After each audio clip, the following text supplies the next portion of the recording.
छात्रों, हमारा आज का जो टॉपिक है वह टॉपिक है स्ट्रक्चर ऑफ एंजाइम।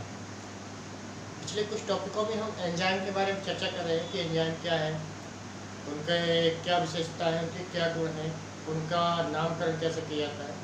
आज के अपने इस वीडियो में हम उसकी संरचना के बारे में जानेंगे कि एंजाइम किन किन यौगिकों से मिलकर बना होता है। ठीक है, ध्यान दें। एंजाइम की संरचना की बात करते हैं तो जो एंजाइम होते हैं, एंजाइम में समानता क्या होता है कि प्रोटीन होता है। एंजाइम समानता किसके बने होते हैं? प्रोटीन के बने होते हैं, इसलिए इनकी संरचना जटिल होती है। लेकिन एंजाइम और प्रोटीन के अतिरिक्त भी कुछ अन्य समूह या तत्व पाए जाते हैं। तो प्रोटीन और उसे पाए जाने वाले अन्य तत्वों या समूह के आधार पर से एंजाइम को दो प्रकारों में बांट सकते हैं, या इसकी संरचना को दो प्रकारों में बांटा जा सकता है। एक सिंपल एंजाइम और दूसरा होता है कंजुगेटेड एंजाइम। तो देखते हैं कि कौन कौन से सिंपल कहलाते हैं, कौन कौन से कंजुगेटेड कहलाते हैं। ठीक है, तो एंजाइम की संरचना की बात करते हैं। एंजाइम की संरचना को दो भागों में बांटेगा। किसके आधार पे? पहले उसको लिख लेते हैं। एंजाइमों में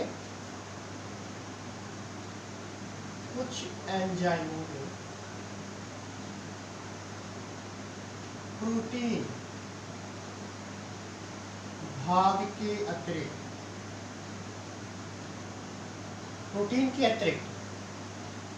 कार्बनिक अतिरिक्त अप्रोटीनी भाग, मतलब अप्रोटीनी भाग से तात्पर्य जो प्रोटीन के नहीं होते बने। ठीक है, किसके बने होते हैं? कार्बनिक एवं अकार्बनिक, कार्बनिक एवं अकार्बनिक। ठीक है, अप्रोटीनी भाग जो होते हैं वो क्या होते हैं? कार्बनिक एवं अकार्बनिक दोनों प्रकार के हो सकते हैं। यहाँ पे दोनों प्रकार का, तो दोनों प्रकार के हो सकते हैं, से मिलकर बने होते हैं। क्या होते हैं? या भाग पाए जाते हैं, सिंपल शब्दों में कह सकते हैं कि कुछ एंजाइम ऐसे होते हैं जिनमें प्रोटीन भाग के अतिरिक्त अप्रोटीनी भाग पाए जाते हैं। जैसे इसमें जो कह सकते हैं कि अप्रोटीनी भाग के अंतर्गत कार्बनिक और अकार्बनिक दोनों प्रकार के पदार्थ पाए जाते हैं। इस आधार पर अगर हम बात करें तो इस आधार पर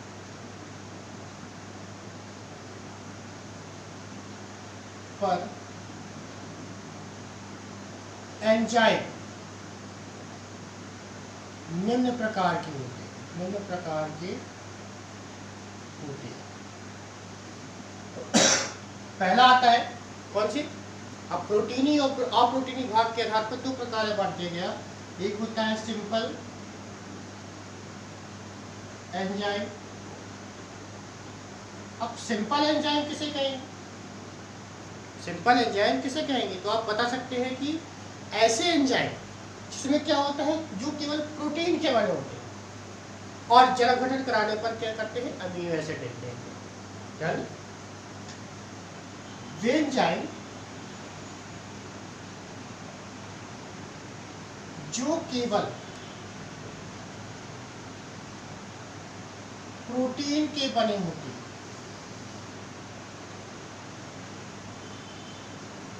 ठीक है, जो प्रोटीन के बने होते हैं वो क्या कहलाते हैं? वो कहलाते हैं आपके सिंपल एंजाइम। ठीक है, साथ ही में आप कह सकते हैं कि जब इनका जल अपघटन होता है, इनका क्या होता है? जल अपघटन होता है। जब इनका जल अपघटन होता है तो ये केवल अमीनो अम्ल देते हैं।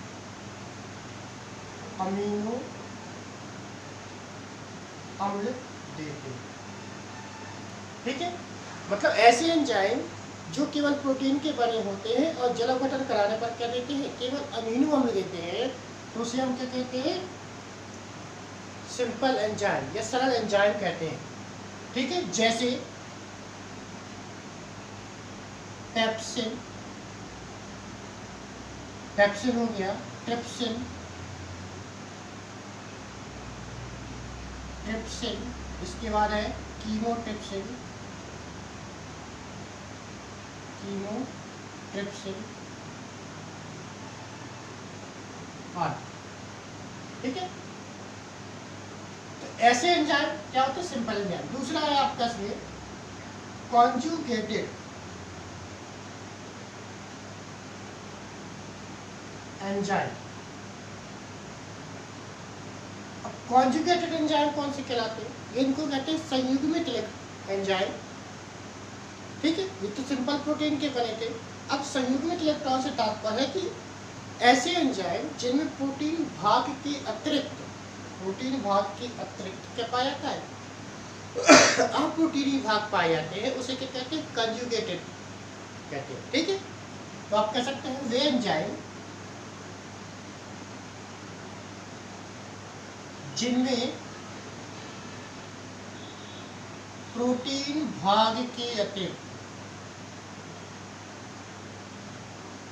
इनमें क्या होता है? प्रोटीन भाग के अतिरिक्त, मतलब प्रोटीन पाए जाते हैं और साथ में उसमें आप प्रोटीन भाग के अतिरिक्त अप्रोटीनी भाग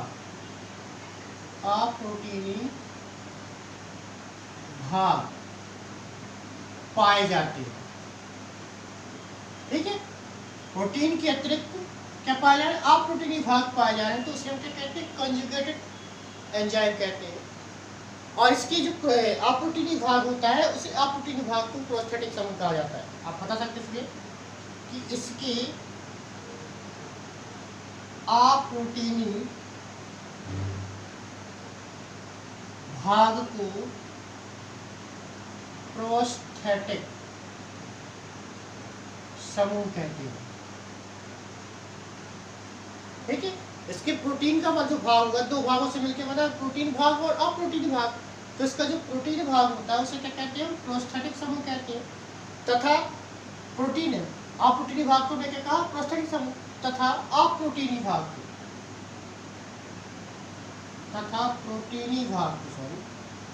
प्रोटीनी भाग को क्या कहते हैं? एपो एंजाइम कहते हैं, एपो एंजाइम। यानी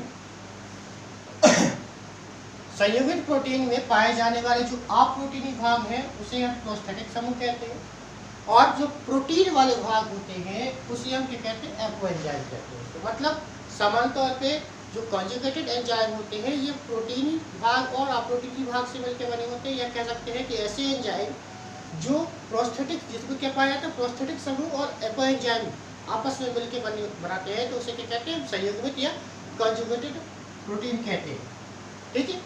इसके बाद एपो एंजाइम की बात आती है। तो एपो एंजाइम और एक कोफैक्टर होता है। कोफैक्टर से तात्पर्य है जो क्या होते हैं? सक्रिय एंजाइम के सक्रिय भाग होते हैं, एक्टिवेटर भाग, जो क्या करते हैं? किसी भी रासायनिक क्रिया को एक्टिवेट करते हैं, उसे कहते हैं कोएंजाइम या कोफैक्टर कहते हैं।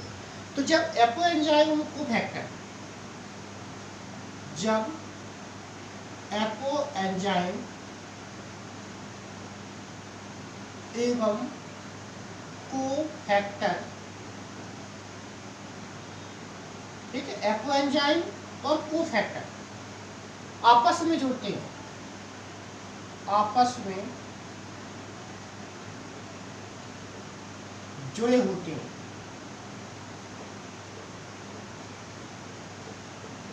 तो प्राप्त एंजाइम अणु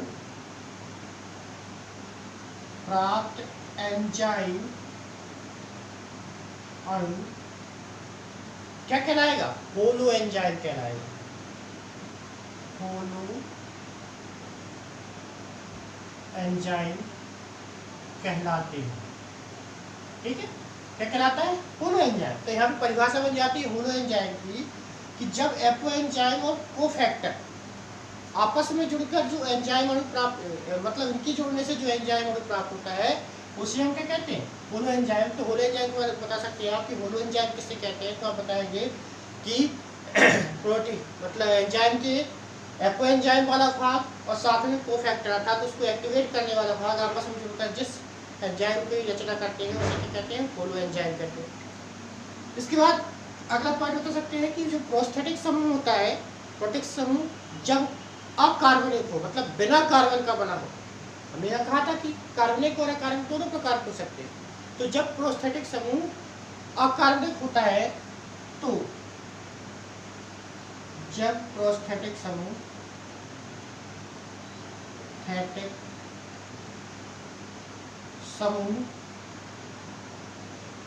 अकार्बनिक होता है, तो अकार्बनिक प्रकृति का होता है, प्रकृति का होता है, तो उसे कोफैक्टर कहते हैं, कोफैक्टर कहते हैं। क्या कहते हैं? कोफैक्टर कहते हैं। यहाँ पे कोफैक्टर शब्द आया था। कोफैक्टर किसे कहते हैं? तो आप बता सकते हैं कि जब किसी भी एंजाइम में प्रोस्थेटिक समूह क्या होता है, अकार्बनिक प्रकृति का होता है, तो ऐसे अकार्बनिक प्रकृति वाले एंजाइम को कहते हैं कोफैक्टर कहते हैं। ठीक है, क्योंकि एंजाइम कोफैक्टर के रूप में कार्य करता है। तो कोफैक्टर के रूप में जो एंजाइम कार्य करेंगे उसमें क्या होगा, उसका एक भाग अकार्बनिक प्रकृति का होगा। प्रोस्थेटिक समूह जो होगा वो अकार्बनिक, अर्थात उसमें कार्बन की मात्रा नहीं होगी। इसके बाद जिन एंजाइमों में कह सकते हैं कि प्रोस्थेटिक समूह जो होते हैं, अगर कार्बन होता है, प्रोस्थेटिक समूह के रूप में क्या होता है, कार्बन। अभी हमने कहा कि अकार्बन। अब जिनमें कार्बन होता है तो उनकी बात करें तो उसे क्या कहते हैं, कोएंजाइम कहते हैं। जिन एंजाइमों में प्रोस्थेटिक समूह क्या होता है, कार्बन होता है। जब कार्बन नहीं था तो हमने उसको कहा था कोफैक्टर। जब कार्बन होता है तो उसे क्या कहेंगे, कोएंजाइम होता है, तो उसे कोएंजाइम कहते हैं। ठीक है, क्या कहते हैं, कोएंजाइम कहते हैं। जैसे इसमें आ जाता है आपका FMN flavo mononucleotide, ATP adenosine triphosphate, AMP adenosine monophosphate. ठीक है, इसके साथ ही आप बता सकते हैं कोएंजाइम A, ये क्रेब्स चक्र में बनता है। जीवित कोशिका या कोशिकाओं में पाया जाने वाला कोएंजाइम है।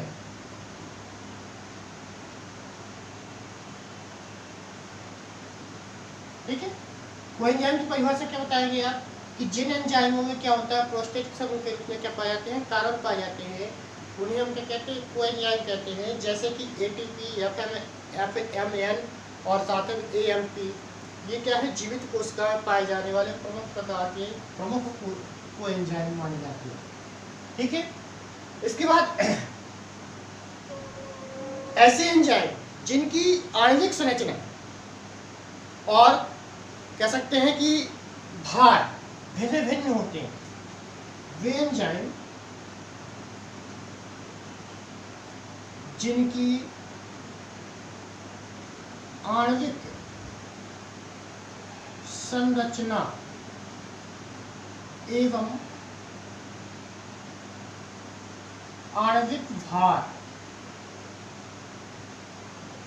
भिन्न होते हैं। ठीक है, यहाँ पे कौन कौन से भिन्न हो गए, आणविक संरचना और आणविक भार क्या हो गए, भिन्न होते हैं। तो ऐसे एंजाइम को हम क्या कहते हैं, इसके साथ एक कंडीशन हो जुड़ी है कि वे एंजाइम जिनकी आणविक संरचना और आणविक भार भिन्न परंतु कार्य समान होते हैं। यहाँ पे एक शब्द आ गया, परंतु कार्य समान होते हैं, मतलब कार्य एक जैसे होंगे। भले एंजाइम में आणविक संरचना और आणविक भार भिन्न हो परंतु कार्य जैसा करते हैं, तो उसे क्या कहते हैं, आइसो एंजाइम कहते हैं। तो उसे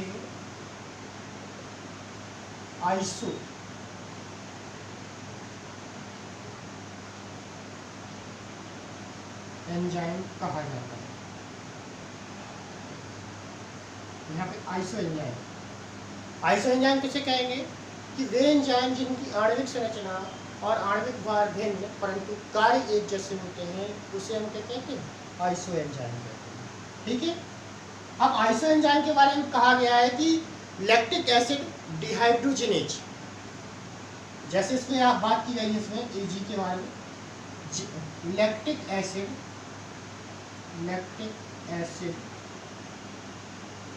डिहाइड्रोजिनेज ये प्रकार का एंजाइम है। ठीक है। इस एंजाइम के लगभग क्या होते 5 आइसो एंजाइम है। ठीक है। जैसे लैक्टिक एसिड डिहाइड्रोजिनेज नामक एंजाइम के 5 आइसो एंजाइम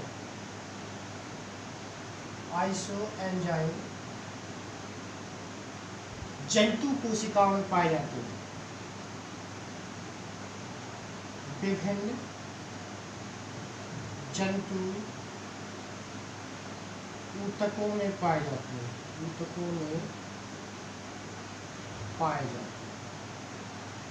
ठीक है। यहाँ पे बताया गया है कि स्पेशली बता दिया कि लैक्टिक एसिड डिहाइड्रोजिनेज ये एक प्रकार का एंजाइम है। तो इसके लगभग 5 या उससे अधिक प्रकार के जो आइसो एंजाइम है वो जंतुओं के ऊतकों में पाए जाते हैं। इसी प्रकार एक और तथ्य बताया गया कि एस्परजिलस, यहाँ पे एक तथ्य बताया एस्परजिलस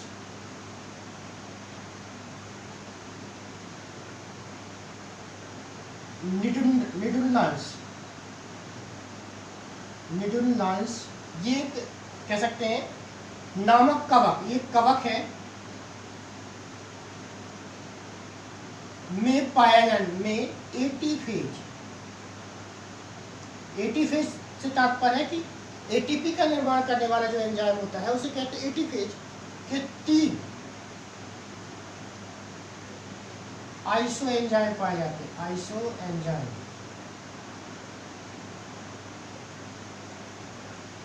पाए जाते हैं। ठीक है।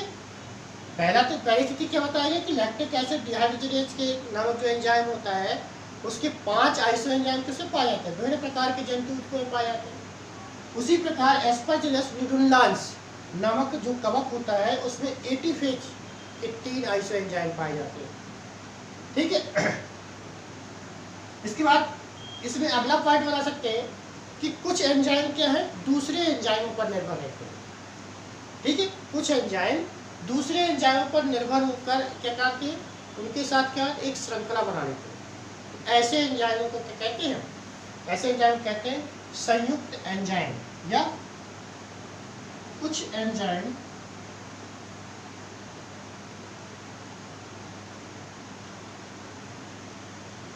दूसरे एंजाइम पर निर्भर होते हैं, निर्भर होकर एक श्रृंखला बना लेते हैं। तो इसे संयुक्त एंजाइम कहते हैं। संयुक्त एंजाइम कहते हैं। जैसे एंजाइम सबस्ट्रेट कॉम्प्लेक्स बनता है, एंजाइम और कह सकते हैं अभिकारक आपस में मिलकर एक उत्पाद बनाते हैं, या कहें कि एक सम्मिश्र बनाते हैं, तो उसे क्या कहते हैं, एंजाइम सबस्ट्रेट कॉम्प्लेक्स कहते हैं। तो यहाँ पर एंजाइम सबस्ट्रेट कॉम्प्लेक्स को ही हम कहते हैं संयुक्त एंजाइम कहते हैं। तो कुछ एंजाइम ऐसे होते हैं, कुछ एंजाइम की प्रकृति ऐसी होती है कि वे क्या होते हैं दूसरे एंजाइम पर निर्भर होते हैं और उनके साथ दूसरे पर निर्भर होते हैं और उनके साथ जुड़कर क्या बनाते हैं, एक सम्मिश्र बनाते हैं। उस सम्मिश्र को क्या कहते हैं, संयुक्त एंजाइम कहते हैं। अब कुछ तत्व बताएंगे, मतलब किसी एंजाइम का यदि कोई भाग निष्क्रिय होता है या निष्क्रिय अवस्था में होता है तो उस भाग को क्या कहते हैं, जाइमोजेम्स कहते हैं। यानी किसी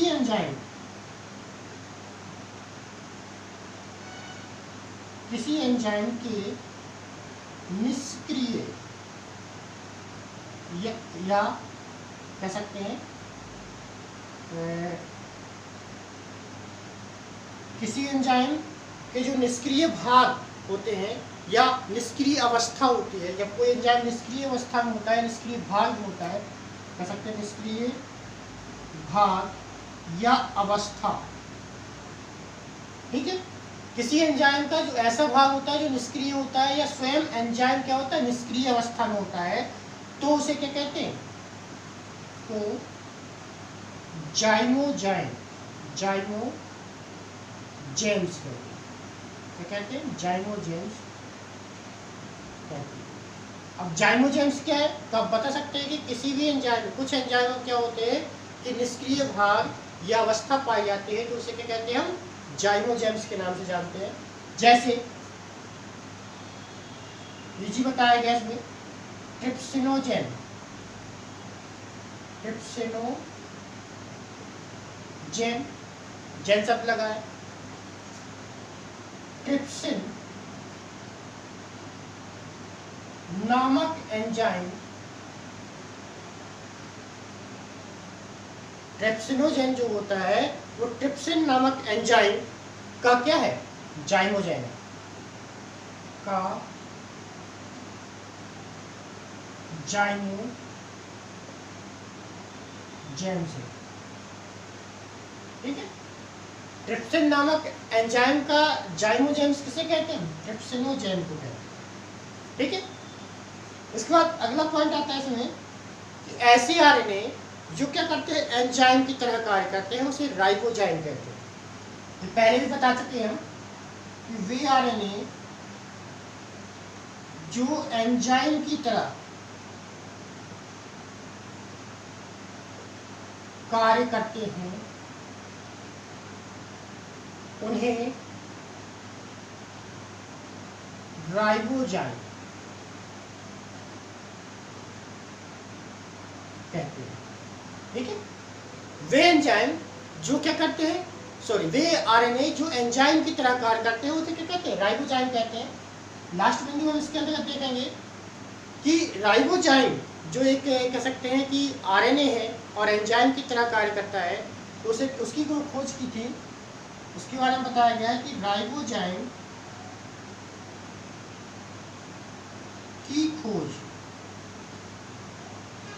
सेक एवं सहयोगियों, मतलब सेक नामक जो वैज्ञानिक थे उनके साथ अन्य उनके सहयोगी थे, उन्होंने क्या किया था, ने सन 1981, ठीक है, 1981 में की थी। इन्होंने कैसे किया था कि जो राइबोजाइम नामक जो एंजाइम था इसकी खोज इन्होंने क्या किया था, जीन के इंट्रॉन भाग, क्या किया था, जीन के इंट्रॉन भाग के विलोपन का कार्य करती है। मतलब कहने का तात्पर्य था कि इन्होंने जो राइबोजाइम की खोज की थी, तो राइबोजाइम की खोज करने के पश्चात जब इनके राइबोजाइम का प्रैक्टिकल किया या प्रायोगिक सत्यापन किया, तो इन्होंने देखा कि राइबोजाइम क्या करता है, जीन जो गुणसूत्रों पर पाए जाते हैं उसके इंट्रॉन भाग को क्या करने की विलोपित कर देती है। राइबोजाइम एक ऐसा एंजाइम है या जो आरएनए का बना होता है या आरएनए जो एंजाइम की तरह कार्य करता है उसे राइबोजाइम कहते हैं, और यह क्या करता है, इंट्रॉन, जीन के इंट्रॉन भाग का विलोपन कर देता है। ये किसने बतलाया था, सेक एवं उनके सहयोगी ने सन 1981 में बतलाया था, ठीक है। तो ये एंजाइम की संरचना से संबंधित कुछ तथ्य थे, सामान्य तौर पे हम उसको एक बार थोड़ा सा रिपीट करें जल्दी कि अगर कुछ एंजाइमों की बात करें तो कुछ एंजाइमों की संरचना की बात करते हैं, तो कुछ एंजाइम संरचना में जो प्रोटीन के भाग के अतिरिक्त अप्रोटीनीय भाग पाए जाते हैं जो कार्बनिक और अकार्बनिक दोनों प्रकृति के हो सकते हैं, ठीक है। इसी आधार पर प्रोटीन को उसी आधार पर एंजाइम को दो प्रकार में बांटा गया, एक सिंपल एंजाइम, वे एंजाइम जो केवल प्रोटीन की बनी होती है और जलावटन कराने पर अमीनो अम्ल देते हैं, तो उसे क्या कहते हैं, हम सिंपल एंजाइम कहते हैं। जैसे पेप्सिन, ट्रिप्सिन और कीमोट्रिप्सिन, ये क्या है, सिंपल एंजाइम। इसके बाद दूसरा आता है कॉन्जुगेटेड एंजाइम। वे एंजाइम जिन्हें प्रोटीन विभाग के अतिरिक्त अप्रोटीनी विभाग पाए जाते हैं उसे क्या कहते हैं, कॉन्जुगेटेड एंजाइम कहते हैं। इसके अप्रोटीनी विभाग को प्रोस्थेटिक समूह कहा जाता है तथा प्रोटीन विभाग को एपो एंजाइम कहते हैं। इसी प्रकार जब एपो एंजाइम और कोफैक्टर आपस में जुड़ते हैं तो जो एंजाइम प्राप्त होता है उसे हम कहते हैं होलो एंजाइम, ठीक। और जब प्रोस्थेटिक समूह अकार्बनिक प्रकृति का होता है तो उसे हम क्या कहते हैं, कोफैक्टर कहते हैं। इसी प्रकार जिन एंजाइमों में प्रोस्थेटिक समूह कार्बन होता है उसे को एंजाइम कहा जाता है, जैसे ये FMN, ATP और AMP, ठीक। और को एंजाइम ये जीवित कोशिका में पाए जाने वाले प्रमुख को एंजाइम्स माने जाते हैं। वे एंजाइम जिनकी आणविक संरचना एवं आणविक भार क्या होता है भिन्न परंतु कार्य समान होते हैं उन्हें क्या कहते हैं, हम आइसो एंजाइम कहते हैं। जैसे लैक्टिक एसिड डिहाइड्रोजनेज नामक जो एक एंजाइम होता है उसके लगभग 5 आइसो एंजाइम विभिन्न प्रकार की जंतु पाए जाते हैं। उसी के साथ साथ एस्परजिलस निडुलांस नामक जो कवक होता है उसमें 80 फेज नामक आइसो एंजाइम पाए जाते हैं, ठीक। इसके बाद अगला पॉइंट बताया गया कि एंजाइम दूसरे जब एक कुछ एंजाइम क्या करते हैं दूसरे एंजाइमों पर निर्भर होते हैं और निर्भर होकर एक श्रृंखला बना लेते हैं तो उस श्रृंखला को क्या कहते हैं, उस श्रृंखला को कहते हैं संयुक्त एंजाइम या एंजाइम सबस्ट्रेट कॉम्प्लेक्स के नाम से भी जाना जाता है। किसी एंजाइम के निष्क्रिय भाग अथवा अवस्था को हम क्या कहते हैं, जाइमोजेम्स कहते हैं। जैसे ट्रिप्सिनोजेन, ट्रिप्सिन का एक जाइमोजेम्स है। उसी प्रकार VRNA जो एंजाइम की तरह कार्य करते हैं उसे राइबोजाइम कहते हैं। और राइबोजाइम की खोज करने वाले जो वैज्ञानिक थे सेक थे और उनके साथी थे, उन्होंने क्या किया था कि जीन के इंट्रॉन भाग का विलोपन किया था राइबोजाइम के माध्यम से, ठीक। तो ये था संरचना, एंजाइम की संरचना के आधार पर कुछ परिभाषाएं। इससे अधिकांश परिभाषाओं से यहाँ पे क्वेश्चन बन जाते हैं। यहाँ पे प्रोस्थेटिक समूह, अप्रोटीन विभाग, एपो एंजाइम, होलो एंजाइम, को एंजाइम, ये सारे क्वेश्चन इससे बनते हैं और साथ में इसके एग्जाम्पल से। तो ये कह सकते हैं कि ये टॉपिक वेरी वेरी मोस्ट माना जाता है ऑल एग्जाम पर्पज से, ठीक। अगर जानकारी अच्छी लगे तो जानकारी को लाइक और शेयर जरूर करें अधिक से अधिक लोगों में। और साथ ही में चैनल पे अभी पहली बार है नए हैं तो चैनल को सब्सक्राइब करें और बेल आइकन को दबाएं ताकि हमारे आने वाले वीडियो का नोटिफिकेशन आपको समय से प्राप्त होता रहे। धन्यवाद।